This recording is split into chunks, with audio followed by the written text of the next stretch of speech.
Pagkatapos ng araw na ito, may kanya-kanya kayong landas na tatahakin. May ibang magtatrabaho sa mga pribadong kumpanya, may ibang papasok sa politika, may ibang magsisimula ng sariling negosyo, o may papasok din sa industriyang kinabibilangan ko. Saan man kayo dalhin ang inyong mga paa? Much is expected of you because you are the product of the country's premier university.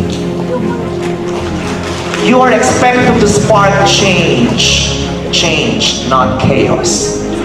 You're expected to share your education, not disinformation.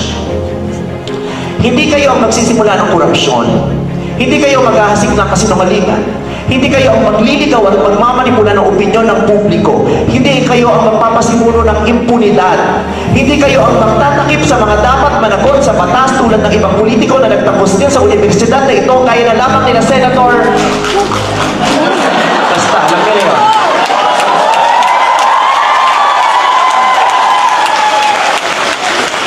Sabihin ko sana kaya lang, parang may nakita akong pulang ilaw sa loob ko. Galing ito. Sir, maayos bang security po dito? Thank you po. Thank you very much. Sa kaibuturan ng inyong mga puso at kaisipan, tuklasin ninyo ang nananahan diyang tahimik ngunit makapangyarihang dagitab na naghihintay na magliyab. Naway ito ang magsisilbing liwanag na hindi lang kayo dadalhin sa tagumpay sa inyong mga karera, kundi magbubukas sa landas ng mas malaking panawagan. Ang punuin ng dangal at husay, ang bayan, ang mundo, at ang henerasyon ninyo sa paraang alam at kaya ninyo. Malugod ko kayong pinapati sa inyong pagtatapos.